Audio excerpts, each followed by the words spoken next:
love the movie. Honestly, it might be my favorite of the three, even though I might never let my wife watch it, not with Samson running around like that. Yeah. Oh, Samson is such a great name for that character. I feel like this is the dumbest question I'm ever going to ask, but I want to know, was that thing a prosthetic? Yeah, listen, this was a salutary moment where we discovered via our intimacy coordinator that when you have a child of 12 present in every scene, which is pretty much he is, all genitals, male and female, have to be fake. They can't be real. Oh, The British wow. Child Sex Offences Act would put me in prison if I allowed him to see real genitals. So he has to look at absolutely photoreal genitals created by a prosthetics company. When I saw it, I was like, what did you guys use? A rubber water hose? Like, Jesus. I was like, this is why they're calling the sequel the Bone Temple. No, I'm sorry. Very funny. Was there any? I really did love the movie though, and I want to know, was there anything specific going on in today's world that made you both feel like now was the right time to revisit 28 Days? It's funny. Time is strange because films take so long to make that things come in and out of focus with them. You may focus on individual details around the world and around people's own experiences on the day, but 6 months, a year later, they've changed. I always think of it as like transparencies. Your film's there and you can see things through it or in front of it.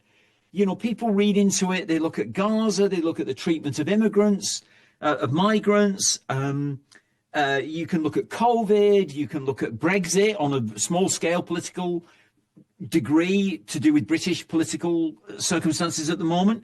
The isolation of the island, even though it's an imposed isolation in our story and it's a chosen isolation in the political. So things drift in and out of focus. And one of the joys of horror movies is it has that flexibility where you can read things into it and it's transparent at times to another world and then it closes again, and that's beautiful. That so it varies really, and we didn't set out to make a big political movie. We set out to make a really compelling story which owed a little to the original but stood on its own as a movie going experience.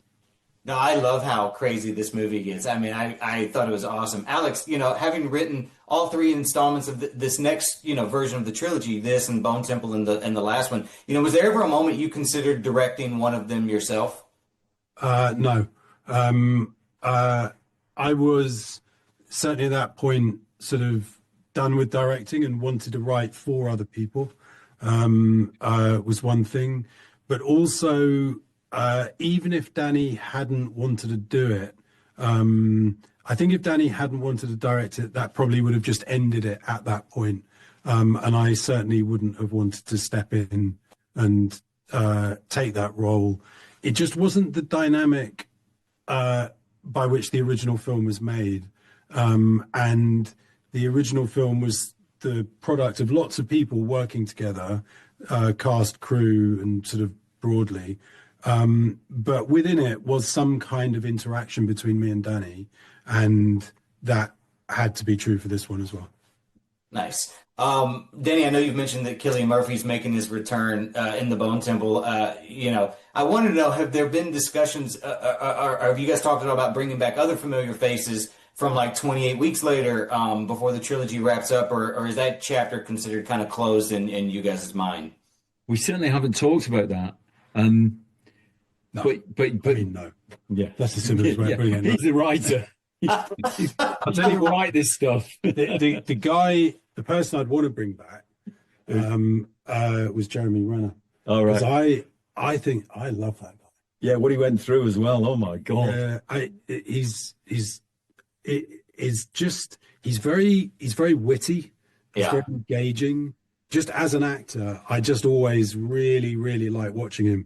And I remember him on that film. He was just like a pleasure to have around on set. But I also think what he put on screen was awesome. That's not to say, it's not true of the others. Actually, One of those actors, Rose Byrne, she was in Sunshine. Yes, she was. Yeah. Like, also an extraordinary actor. Yeah. If I was going to cherry pick one, it would be Jeremy Renner, but he died off in that film. So. Up in flames. I know. But guys, that's my time. Alex, I wanted to say I probably shouldn't, but I'm still holding out hope for a Dread sequel. But I love both of your work, guys. Thank you so much. I really appreciate it. And like I said, love the movie. Can't wait for everybody to check it out. Thank you. Thank you. Thank you.